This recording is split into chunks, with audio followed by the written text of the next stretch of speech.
नमस्कार दोस्तों, आज आपका फिर से स्वागत है हमारे इस YouTube चैनल में। Friends, UPSC IAS PT 2020 history art and culture का जो हम क्वेश्चन डिस्कस कर रहे हैं उसके तहत आज एक नया क्वेश्चन है भारत के इतिहास के संदर्भ में उलगुलान। याद रखिएगा, एक टर्म है उलगुलान अथवा महान उपद्रव। निम्नलिखित में से किस घटना का विवरण था? इंग्लिश में कहता है with reference to the history of India, Ulgulan और the great tumult is the description of which of the following events. चार ऑप्शन है, चार ऑप्शन से कोई एक ऑप्शन सही है। कौन ऑप्शन सही है वही बतानी है आपको। सबसे पहला ए ऑप्शन कहता है 1857 के विद्रोह का, the revolt of 1857। B option कहता है 1921 के मापिला विद्रोह का, the Mappila rebellion of 1921। C option कहता है 1859-60 के नील विद्रोह का, the indigo revolt of 1859 and 60। And the last one D option कहता है 1899 के बिरसा मुंडा विद्रोह का, Birsa Munda's revolt of 1899 and 1900। चार ऑप्शन कौन सही है वो देखनी है। चलिए सबसे पहले हम जानते हैं उलगुलान क्या होता है। देखिए, ये जो उलगुलान है वास्तव में एक मुंडारी लैंग्वेज है। इस मुंडारी लैंग्वेज का एक टर्म है, वहीं का एक शब्द है, इसी लैंग्वेज का एक शब्द है उलगुलान। पहली बात तो ये मुंडारी लैंग्वेज का शब्द है। इतनी बार चर्चा में ये शब्द आया है जैसे लगता है कि ये हिंदी का टर्म है, पर ये मुंडारी लैंग्वेज का टर्म है। याद रखिएगा, ये वर्ड कहां से आया है तो ये मुंडारी लैंग्वेज से आया है। During the last decade of 19th century की कहानी कहने जा रहा हूं मैं। यहां क्या हुआ, जो एक चीज याद रखिएगा, ये जो मुंडा रिवोल्ट है ये मुंडा रिवोल्ट से रिलेटेड है और इसको लीड किया गया था बिरसा मुंडा के द्वारा। वास्तव में जो मुंडा ट्राइब थे, जो आदिवासी थे, उनका एक अपनी पारंपरिक भूमि व्यवस्था था जिसको कहा जाता है खुटखुटी करके इसका नाम है, या इसको मुंडारी भी कहते हैं। इसमें सामूहिक मालिकाना जो हक होता है उस तरह की ये व्यवस्था है। लेकिन ब्रिटिश पीरियड में, कॉलोनियल पीरियड में इस व्यवस्था को बदल करके जमींदारी या व्यक्तिगत भू स्वामित्व वाली भूमि व्यवस्था में इसको परिवर्तित किया दिया गया। इसी जो व्यवस्था था, ये जो व्यवस्था कॉलोनियल पीरियड में किया गया था, इसके अगेंस्ट में यह विद्रोह था। पहली बात तो ये याद रखिएगा।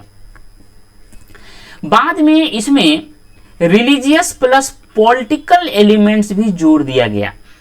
क्लियर? 1895 में 1895 की बात है।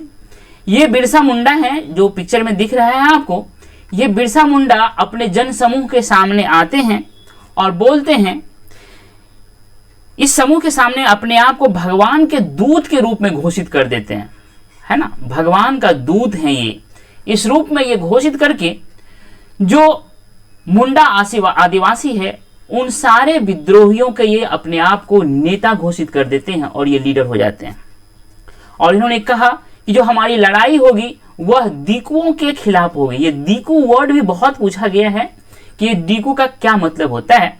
दीकू का मतलब होता है जो गैर आदिवासी है उसको दीकू कहा गया है। ये बात समझ में आ गया।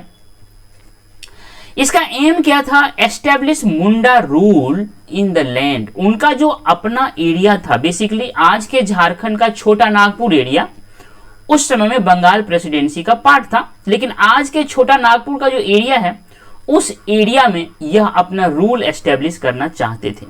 इन सारी बातों को ध्यान में रख करके अगर हम आपसे कहें तो आप स्पष्टतः यह बता सकते हैं कि ये उलगुलान है, मुंडारी लैंग्वेज का टर्म है।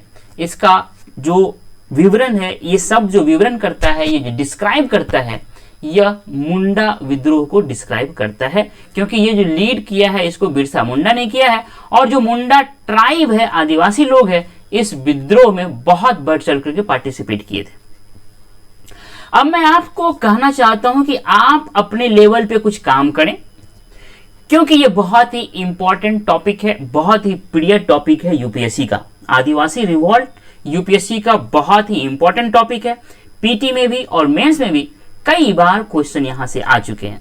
तो ये जो मुंडा रिवॉल्ट है, इसका बैकग्राउंड क्या था, कॉजेज क्या है, इस पे आप रिसर्च करेंगे, या जहां पढ़ें तो बहुत ही अलर्ट होकर पढ़ें।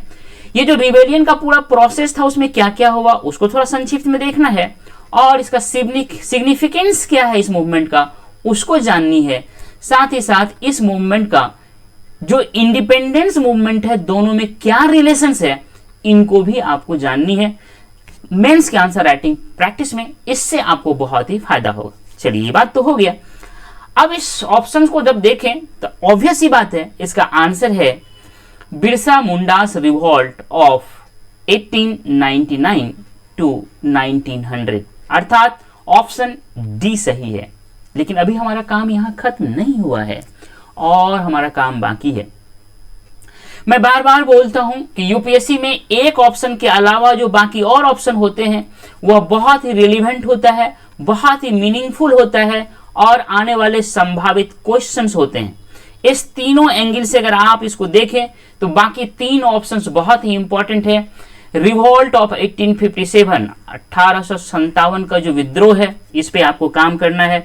जो मोपिला रिवेलियन है 1921 का, इस पे तो अभी सवाल आ चुका है। ये क्वेश्चन मैं 2020 का डिस्कस कर रहा हूं आपका, पर 100 साल पूरा होने पर यह सवाल पूछा जा चुका है 22 या 23 में पूछा जा चुका है।